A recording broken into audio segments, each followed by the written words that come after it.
Well, Stellar Blade has finally graced us with its release after its demo took the internet by storm last month. And all I can say is, nice graphics. In all seriousness, folks, as much as I'd like to play this game at some point, I'm generally not one to buy a single-player linear game on release, especially one that you can complete in essentially less than 15 hours with a $70 price tag.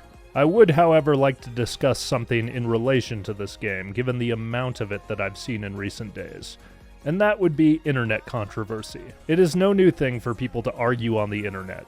It's happened for years and it happens all the time. But I can't help but notice how algorithmic controversy has become about talking points that seem to be just circulating for the sake of controversy, aka ad revenue. Much like blog posts, tweets and YouTube videos flood the internet space as soon as there is some kind of drama surrounding a popular piece of media. Given the cultural zeitgeist that exists today, I can't say that I'm incredibly surprised, but I can say I'm incredibly irritated at the commodification of drama these days. So let me break down what I'm talking about in relation to this game in particular. On one side, you've had the very typical pushback against an over-sexualized athletic female character in a video game, from the SJW side of the spectrum. And on the other, you have the anti-woke mob complaining about the removal of an accidental reference to a racial slur in the game from a procedurally generated piece of graffiti. Looking at this from a more neutral standpoint, one has to ask, why should we give attention to all this controversy in the first place? There are always mentally ill people on the internet with double standards, so why give them attention? The same people that tell people not to kink shame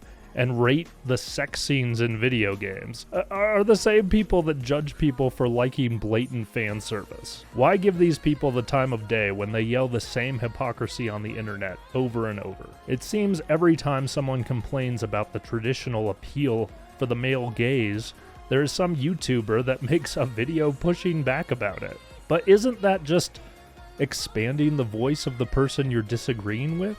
Most people will see the game for what it is. A power fantasy with self-aware, gratuitous violence and sexualization of its characters, or at least designing its characters in a way to be aesthetically pleasing. Most anime-style games that come out of Asia do this, so maybe the average gamer should be talking more about why they like this type of genre of game or style of game, instead of talking about someone's opinion that they don't even care about. As far as Sony removing the piece of graffiti, is it dumb? Yes. But is it really that big of a deal? It's not like the deliberate artistic choice was altered because people complained about it. A company that just didn't want to cause unnecessary controversy removed something that could be perceived as offensive from their game. Big fucking surprise, guys. And yes, while censorship of a game's original content is kind of a shitty thing, what did the average gamer actually lose from this particular instance? A possible Easter egg that 99% of people wouldn't have even noticed anyway if it wasn't plastered all over the internet? The fact that this is a talking point highlights a larger issue. And that issue is that people are hyper-focused on agendas rather than the core artistic experience of a game. At the end of the day, you're still getting a game where a hot chick in a skin-tight suit fights monsters that tear people to shreds in bloody, gruesome ways. Maybe if we as gamers spent just more time, supporting the things that we like instead of focusing on every little detail that could be perceived as political, we would have a much more rewarding experience, or at least less stress day to day. If a game has bad business practices behind it or is blatantly pandering to some kind of agenda, don't spend money on it. It's literally that simple.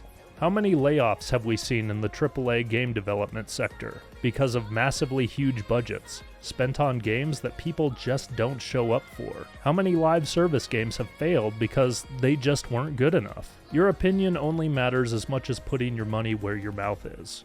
I guarantee you, the removal of the hard R is not going to dissuade most people from buying this game. Just like people saying the unrealistic expectations created by the main character's physique are going to be ignored en masse by anyone who likes these type of games. I think we give too much credence to the insignificant details of controversy in the gaming space these days, because people are hypersensitive to the more egregious examples of pandering or corporate greed. I'm not judging anyone for it. I feel the same kind of emotions too a lot of the time. but maybe there are some things we should just chill the f out about. Repeating the same talking points might be a good way to bring in ad revenue, but is it really helping the mental state of the average gamer? All I'm saying is pick your battles, guys. Not everything has to be the culture war, and not all content about controversy is worth your time. Find more things to enjoy in life, rather than things to be mad about.